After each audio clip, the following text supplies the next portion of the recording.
Hello and welcome লন্ডনে বাঙালির রান্নাঘরে। আজকের রান্নাঘরে আছে একদম সহজ আর দারুণ স্বাদের পেঁয়াজ পোস্ত। মাত্র দুটো উপকরণে তৈরি, কিন্তু স্বাদ হবে একেবারে অসাধারণ। যদি ভাতের সাথে নতুন কিছু ট্রাই করতে চান তাহলে এই রেসিপিটা কিন্তু একদম মিস করবেন না। তো প্রথমেই আমি পোস্ত নিয়ে নিয়েছি, এখানে প্রায় 60 গ্রাম মতো পোস্ত আমি নিয়েছি। এরপরে আমি নিয়ে নিয়েছি এখানে 3টে পেঁয়াজ। এরপরে নিয়ে নিয়েছি আমি কয়েকটা কাঁচা লঙ্কা। এরপরে পেঁয়াজটাকে আমি ভালোভাবে ধুয়ে কেটে পরিষ্কার করে নিয়েছি। একটু বড় বড় করে পেঁয়াজটা আমি কেটেছি। আর পোস্তটাকে আমি ভালো করে ধুয়ে এরপরে আমি পোস্তটাকে বেটে নিচ্ছি। আমি এখানে পোস্তটা শিলে বেটে নিচ্ছি। পেঁয়াজ পোস্ত করলে আমি শিলে বেটেই বেশি পছন্দ করি বলে শিলে বেটে নিচ্ছি। আপনারা কিন্তু চাইলে পোস্তটাকে মিক্সিতেও বেটে নিতে পারেন। আর আমি এখানে 3টে কাঁচা লঙ্কা দিয়েছি। কাঁচা লঙ্কা আর পোস্তটা আমি একসাথে বেটে নিচ্ছি। তো পোস্তটা বেটে আমি একটা বাটির মধ্যে নিয়ে নিয়েছি।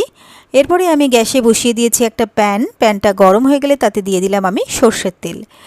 তেলটা গরম হয়ে গেলে আমি কেটে রাখা পেঁয়াজগুলো সব এর মধ্যে দিয়ে দিলাম। এরপরে আমি পেঁয়াজটাকে কিছুক্ষণ নাড়াচাড়া করে ভেজে নেব। তো পেঁয়াজটাকে কিন্তু আমি লো ফ্লেমে ভাজছি। পেঁয়াজটা যেন খুব বেশি ভাজা বা লালচে না হয়ে যায়, হালকা হালকা পেঁয়াজটাকে ভেজে নিতে হবে। এই পেঁয়াজ পোস্ত আমার মা খেতে ভীষণ পছন্দ করতেন, তো মায়ের থেকেই শেখা এই পেঁয়াজ পোস্ত। তো আজ এই রান্নাটা করতে করতে আমার মায়ের কথা ভীষণ মনে পড়ছে। তো যাই হোক, পেঁয়াজটাকে আমি হালকা হালকা করে ভেজে নিয়েছি। এরপরে আমি বেটে রাখা পোস্তটা পেঁয়াজের মধ্যে দিয়ে দিলাম। এবারে পেঁয়াজ আর পোস্তটা ভালো করে প্রথমে আমি মিক্স করে নিচ্ছি। এরপরে আমি এর মধ্যে দিয়ে দিচ্ছি স্বাদ মতো নুন।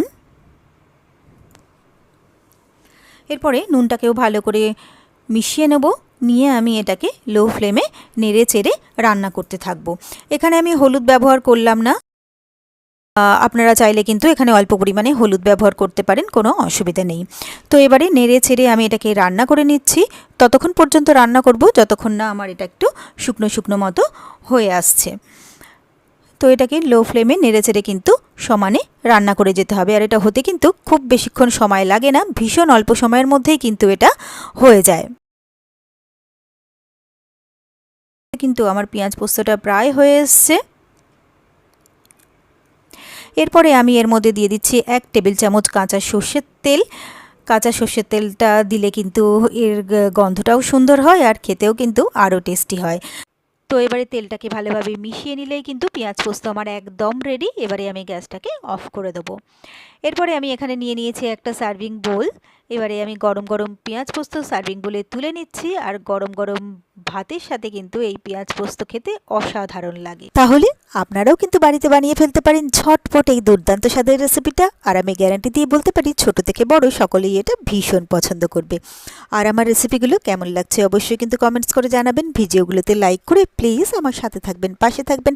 আর আমার চ্যানেলটা যদি আপনারা নতুন চেক করতে থাকেন তাহলে প্লিজ আমার চ্যানেলটাকে সাবস্ক্রাইব করে নেবেন আর পাশে থাকা বেল আইকনটা প্রেস করে দেবেন। তাহলে আমার ভিডিও নোটিফিকেশান আপনারা খুব সহজেই পেয়ে যাবেন।